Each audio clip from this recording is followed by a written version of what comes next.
I have found my way to the museum entrance without getting lost.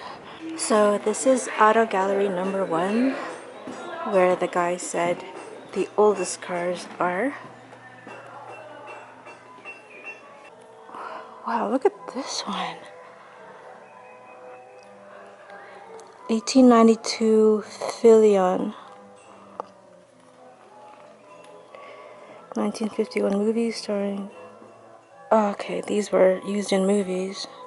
The Magnificent Ambersons and Excuse My Dust. Steam powered. So apparently this is the car that started it all. But what's his name? William Harrah restored it incorrectly. And so the seats here are vinyl and they're supposed to be leather. It says the tires are supposed to be ivory, so I assume that means the outside part, the round black part, and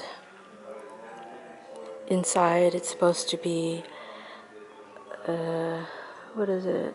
Linoleum, not rubber. And it's supposed to be blue, not red. Still, it's really gorgeous. 1892. Look at that. What is that? It looks like it's for coal. Look at that lantern. This looks more like a carriage than a car. This car says it has a tiller steering wheel, and it used candles. There was no electrical system for ignition, so the hot tube was used in place of spark plugs. The hot tube was operated by turning the fuel valve on, then turning the burners on, one for each cylinder. The cylinder probes above the flame heated up, which in turn fired the fuel mixture in the cylinders. Top speed was 12 miles per hour. 15 of these vehicles were produced in 1892. This one is from 1899 and goes a top speed of 40 miles per hour. Well, that's pretty impressive for the time. There's another view of that vehicle, the one that goes 40 miles per hour. It's hard to believe this is a car. It just looks like a carriage that a horse would pull. Here is a Cadillac. 1903 Cadillac. And let's see, what is the top speed?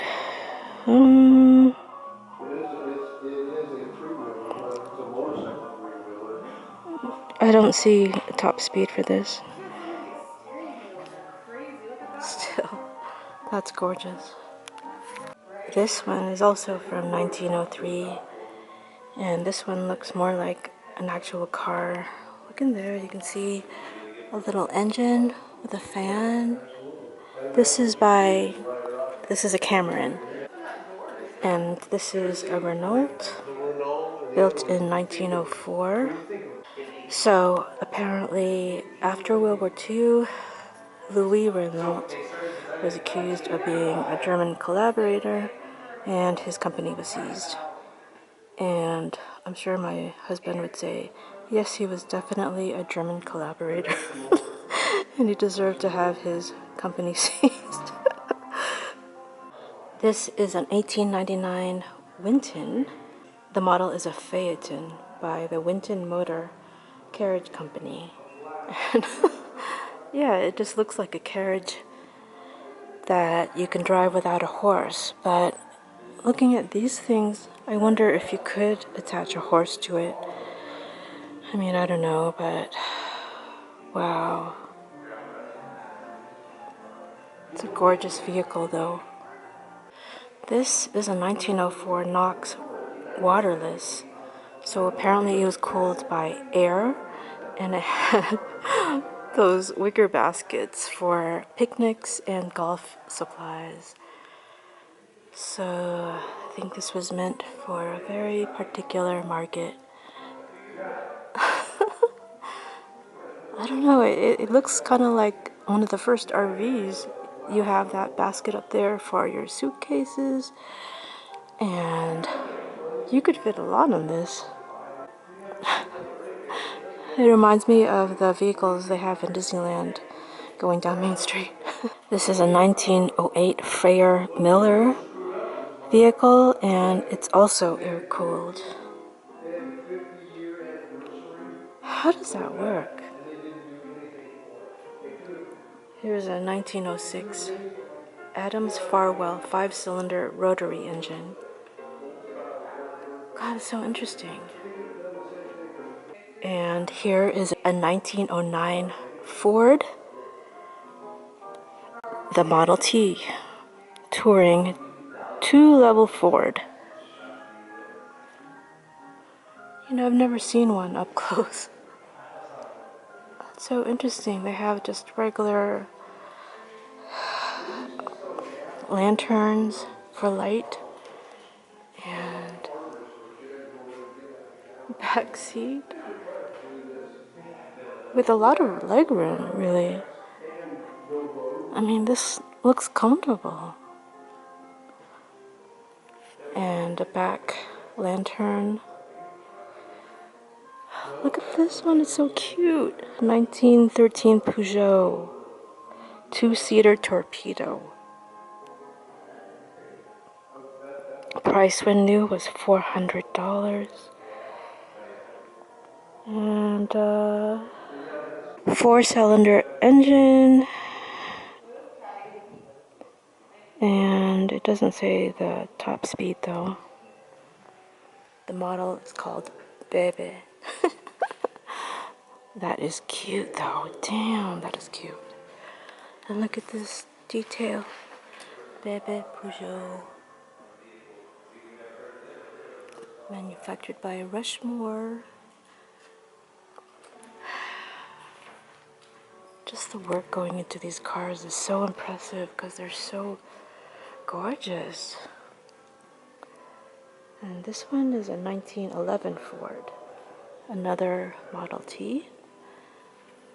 You can see it has wood details and just 2 seats. Oh no, it has a back seat, but look at that. Oh my god. I would much rather have that red one if I had to have a Model T. This one, where the back seats have this in the back and all that leg room, and you can fit 2 people comfortably and your luggage. That one you'd be like holding on to dear life. My god. And what is that on the side? I have no idea what that's for. Look at that detail. Like a crown on the top. Look at this. 912 Baker Electric. What? Baker Motor Vehicle Company. Cleveland, Ohio. He built one of the most refined and desired of the early American electric vehicles. It was particularly popular with women for its quiet performance and ease of starting and driving. Huh. Bakers were introduced in 1900 in Madison Square Garden, and it was suitable for use around town and for rural touring because the batteries required recharging about every 50 miles. Oh my god. High-speed driving or hill climbing limited the range even further. The price of an electric was higher than steam or gasoline vehicles. And so this one was $2,700 when new. Damn. Oh, look at this one. 1914 Detroit Electric.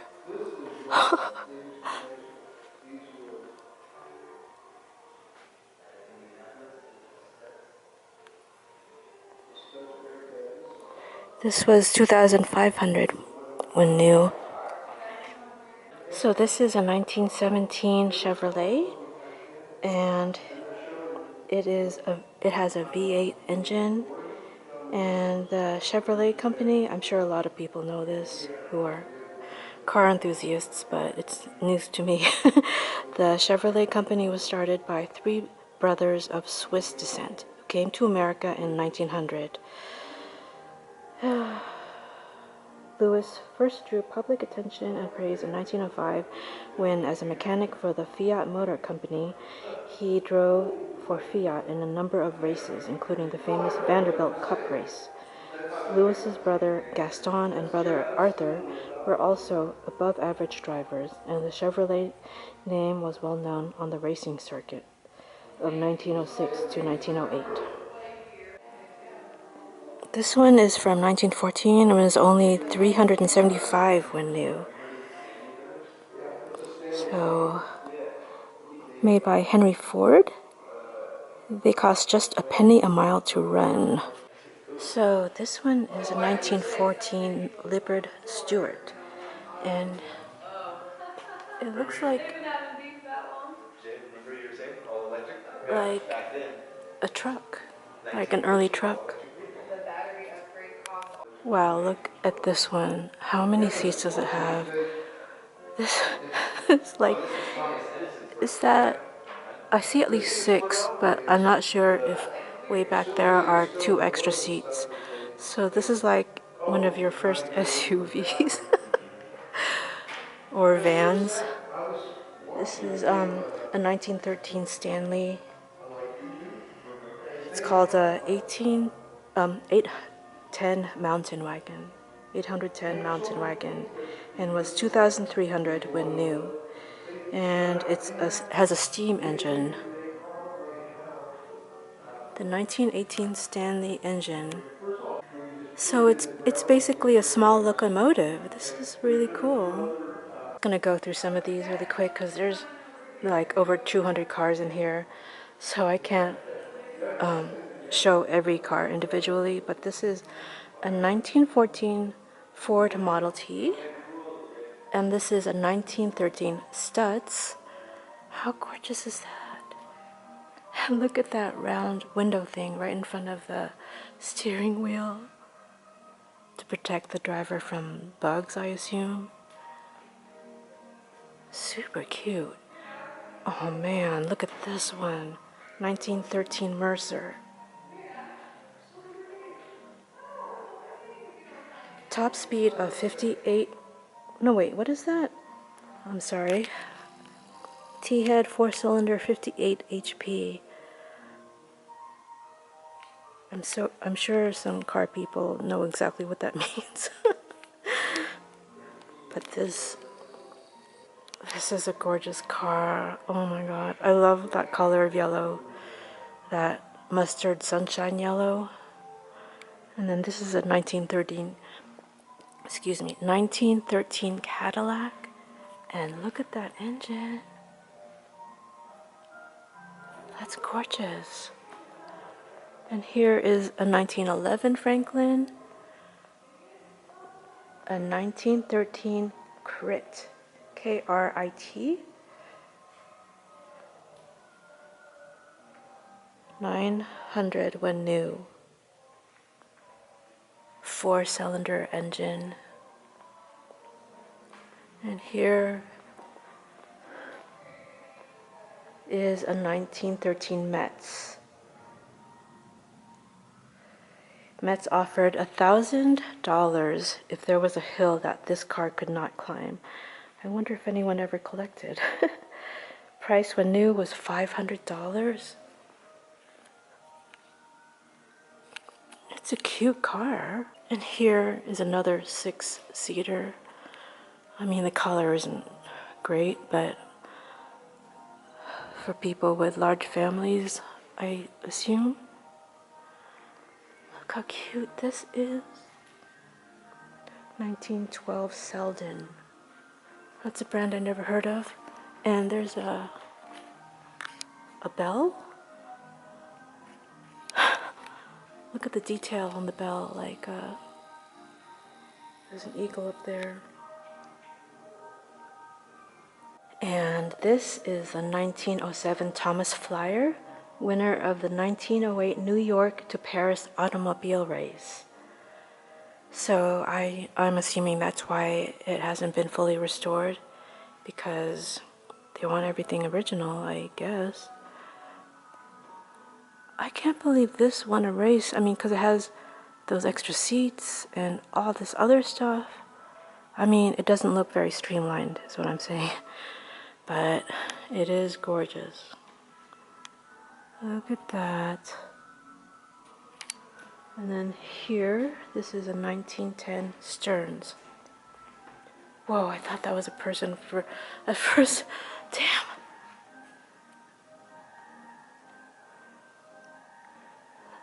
This looks like a stagecoach. This was $5,750 when new. And this is a 1913 Pierce Arrow. This is gorgeous. $6,000 when new. And it has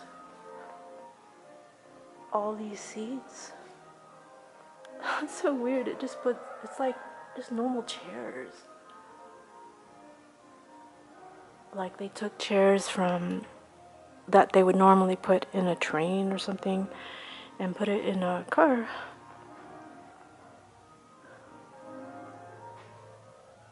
And it has that glass in the front. I wonder why some of these have glass in the front and some don't.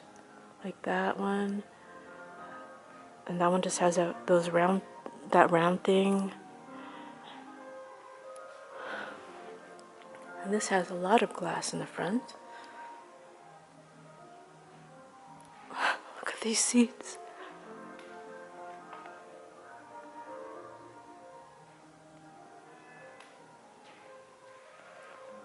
And what is this one? It's a 1910 Rolls Royce.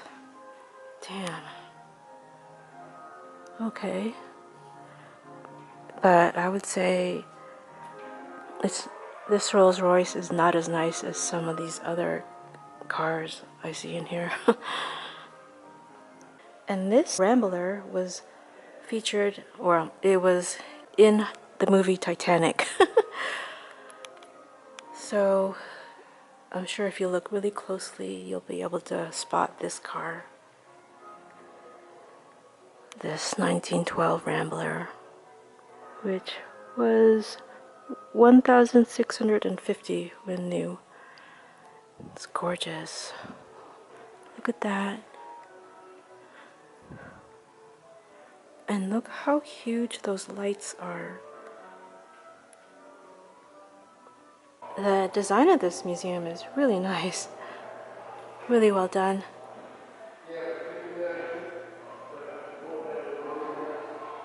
What is this? And here it has old movie posters, Wizard of Oz, and Gone with the Wind.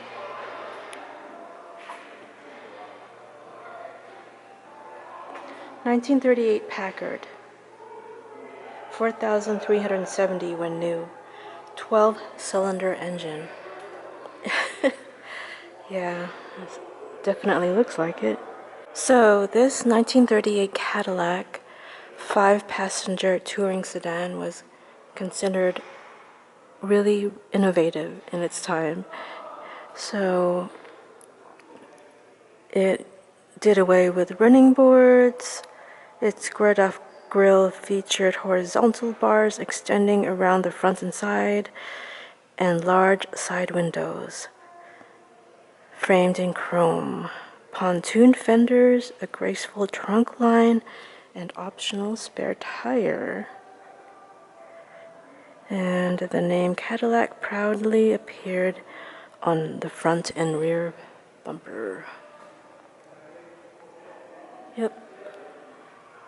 So this red one on the right is a 1920 Mack. And it was a delivery truck. And this one is a 1955 Ford Thunderbird. So apparently this was first marketed as a sports car, but then they switched to marketing it as a personal luxury car, and it has an all-steel body. That is gorgeous. Look, it's a press penny machine. I haven't seen one of these in years in person. I'm going to get my change. Okay, I have my change in, so I just push this. And now what? Ooh! That was quick. It's hot. Is this Reno, Nevada Automobile Museum? I think I'll get another one for my brother. So here we go again.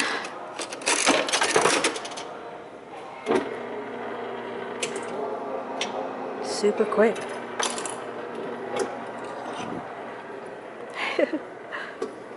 Yeah, this one's much shinier. I used a newer penny. Look at the restroom door handles. It looks like a gas pump. This is my new phone case, by the way, and I had it delivered to a nearby computer place, near to the hospital, I mean. Specifically really to give myself an excuse to get out of the hospital and to go to this museum, because I saw they were so close together on the map, and I've just been wanting to go here for a while now, so this was the perfect excuse. And look how cool this is. So I was debating whether to get a pop socket, you know, but I don't know if I'll need it with this. But I don't know, like I might get one of those also, because I don't know how long this will last. I mean, it looks sturdy. It said in the description this was military grade, but I don't know. I would not take this. Like, okay, my phone is super protected now. It has this case, it has the thing covering it, and I store it in my bag, because I am just not taking any chances. And by the way, look at this. Pizza Planet. A bit of Disney in Reno. That is so cool. They said you could come in and out of this museum, and so I was thinking I would go out to get some lunch and then come back, but I didn't see anything close by on the map, and I don't feel like taking a long walk, so I'm just gonna drink this Coke and then go back to the hospital to eat. So Richie and I plan to order something good, maybe Japanese food tonight. So yeah, I think I'd rather save my money for that. Here is a Pizza Planet truck. Yeah, it obviously wasn't used in the actual movie.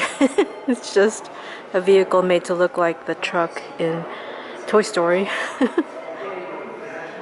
But inside you can see Buzz Lightyear and all these pizzas and those aliens. And in the back, oh, there's Woody.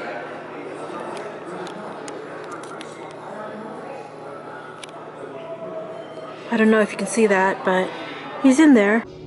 But anyway, this is the rest of the museum. I mean, the main part. Like, this place is huge. And there you have a recreation of a garage.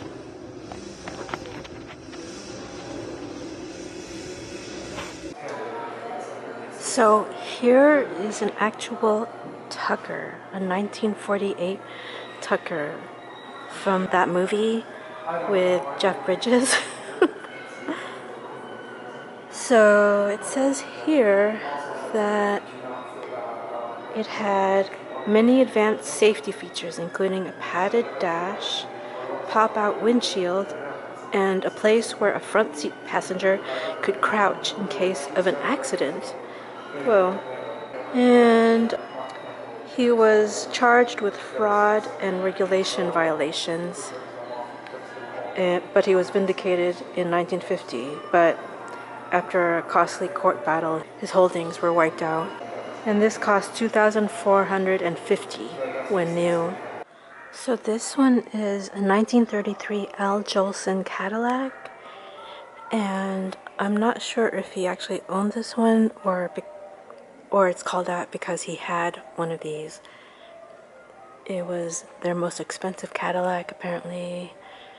So, okay, so this one was actually owned by Al Jolson. Cool. So this 1921 Rolls-Royce is made of copper. The body is made of copper. Oh, just imagine how much that is worth, just the copper alone.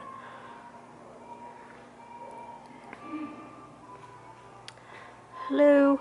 Look at this one. It's a 1921 Ford Model T camper. But what a great food truck this would have made. When I first saw this, I immediately thought of the Bug, the Volkswagen Bug. I mean, doesn't it look like that?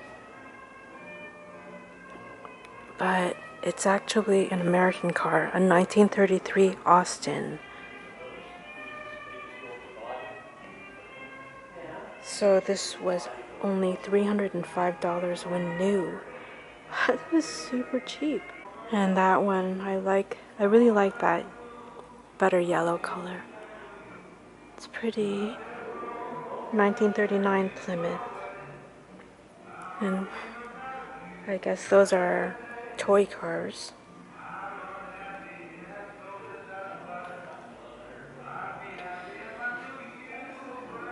Too many cars to go over.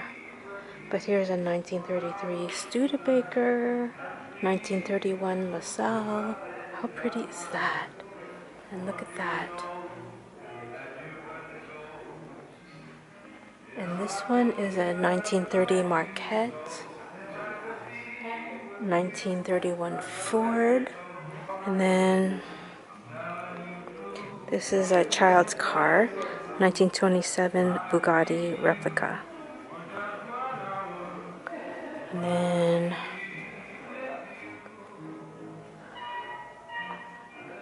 (1929) Essex. And nice. This is a 1926 Jordan. And then this one is a 1925 Duesenberg. Look at those. Look at that detail. Here is a 1928 Chevy pickup. And then this one is a 1932 Roadster.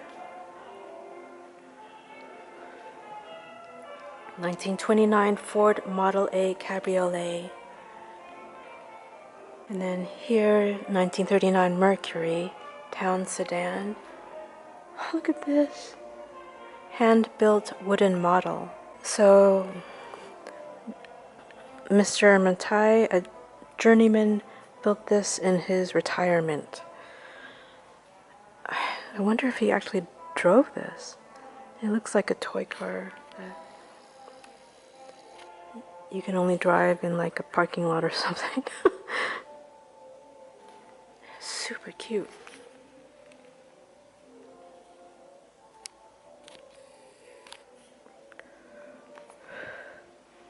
Then here is a 1929 Hudson, 34 Chrysler. Gosh, the detail. This is a 1925 McFarlane. This was $9,000 when new. Wow. So this was like a limo from back then. Look at this detail.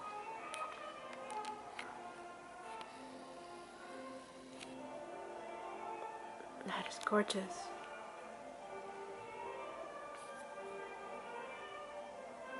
Here is a 1920 Packard. And According to this, you could order from 20 different coach designs from the dealer. That must have been nice. And here's a 1937 Buick, the oldest American car brand still in production. Okay. 34 Morgan. It's so small.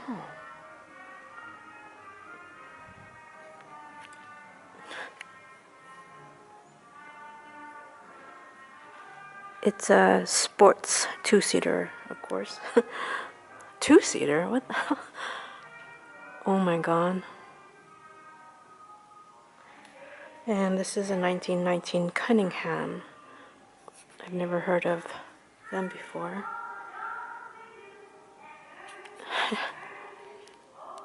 I just love the detail and care they put into the design, especially the hood ornament design. And then over here we have that looks like a fire truck. And over here is, I'm going all over the place, 1927 Lincoln. Oh man, look at that.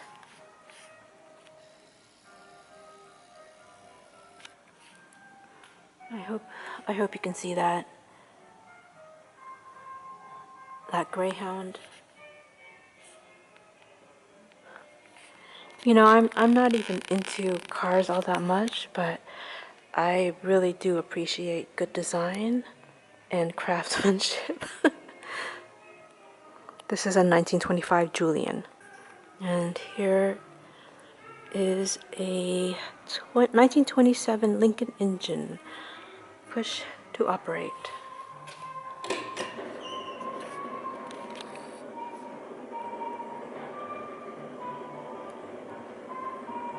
Okay, that's pretty cool. And then this pretty Rolls-Royce, 1923.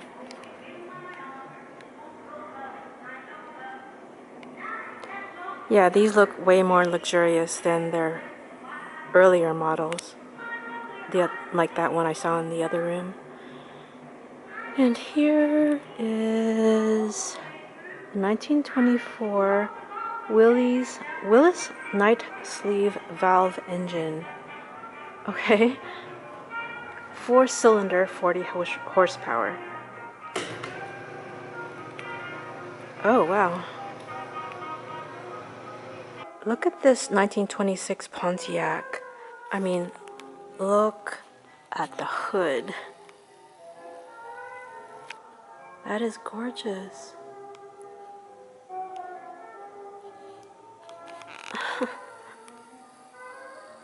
This is a 1923 Dodge, and it still looks a lot like a horse carriage to me, you know, with those seats and those lantern lights and the lack of glass in front to protect the driver. And this one, 1927 Overland.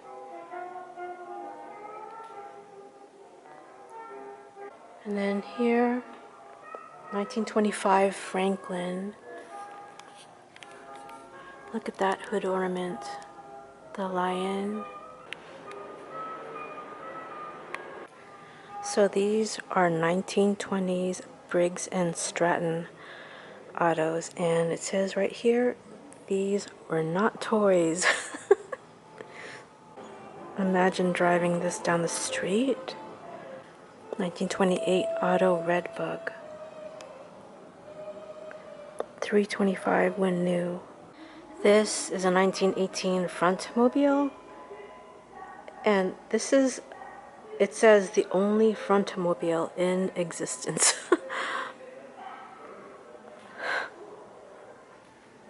Rather striking design. No glass or anything on the sides. It kind of reminds me of a hearse or something. And this one is a 1921 Sheridan. And this one is a 1922 Wills St. Clair. And look at that. On the hood it has a goose, a flying goose. And this one is a 1923 Marmon. The first Indy 500 winner was a Marmon. So all of these were owned by Paul Newman, I think. This Triumph shifted Paul Newman's racing career into gear. This is on loan from Adam Carolla. Okay. 72 Ford Escort, 74 Porsche, 77 Datsun, 79 Nissan, 79 Porsche, 86 Nissan, 87 Nissan,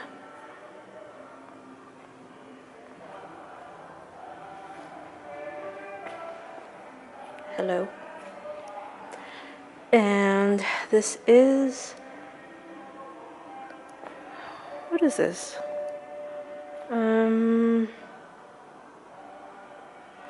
This one, it doesn't say. It's an Escort, I think. This one is an 89 Oldsmobile Cutlass. Another Oldsmobile Cutlass, 1990. This is a 91 Forward. And look at that. Flying Caduceus. 1960 Flying Caduceus. Okay, so this is a jet-propelled land speed car. Wow. Whoa, what's in here? Oh my god. This is a 1981 DeLorean, plated in 24 karat gold. What?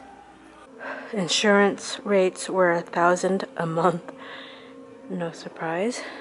I think this is the more interesting room. Cars that were used in movies, cars that are associated with films.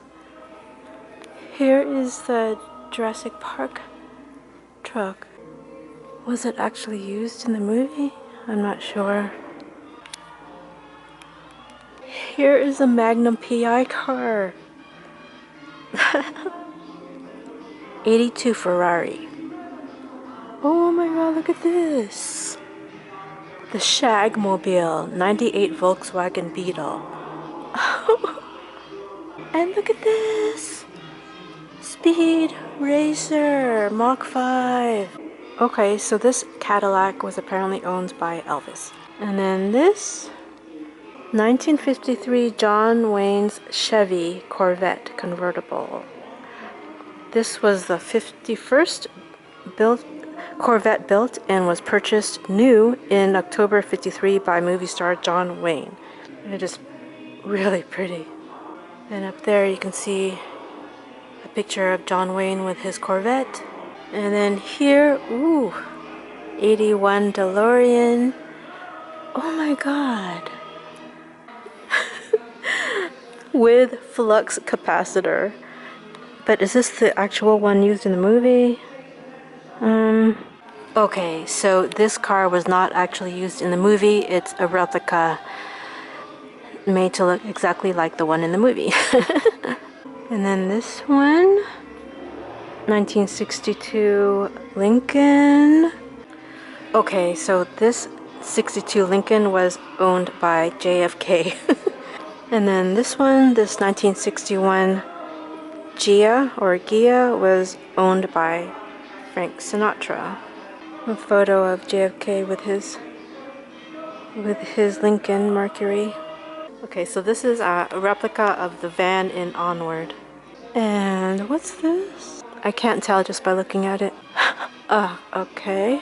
It says here 56 Chevy, the Woody Wagon. And then this one. Whoa, what is this? Look at this. This is awesome. I mean, I know it's not the real one from the movie, but a really good replica. This is the motorcycle from the Men in Black movie 3. I think it's the actual prop because it says courtesy of Sony. And then this one is the Boris chopper used by Boris the animal. Here is the gift shop of the Auto Museum.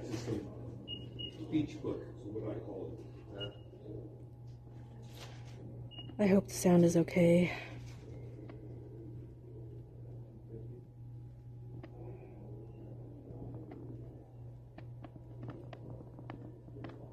These are only $3, so I think I am definitely going to get at least one of them. I'm not sure which one though. So I wanted to show what I got from the Automobile Museum store. I got these Hot Wheels. These are not common in Argentina, so, and if you do find them, they're usually around $7 to $10, probably more by now. And then these, like, what are these? Just generic racer cars. And so I got this one. This is a Flippin' Fast. I'm not familiar with these. I don't know if you pull back on them if they go by themselves. But, and this one is a Turbine Sublime. And this is a Custom Auto. It was really hard to narrow down which ones I wanted to get, you know. And these were $3, by the way. And these were only $1.50. So I got 3 of these because I thought my husband and stepson and I could all race, you know. And so I can't do all, maybe I can, let me see. Ah! Okay, 2 of them were able to go. Uh-oh. Oh no, I think I got a defective one. What? Come on.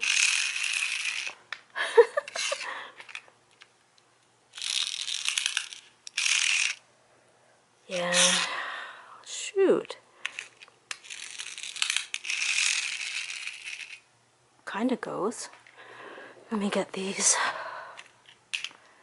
Well, that gives me an excuse to go back there and get more of these. I can get, they had a lot of colors, so I can get more colors. Yeah, those work fine, but the red one is a dud.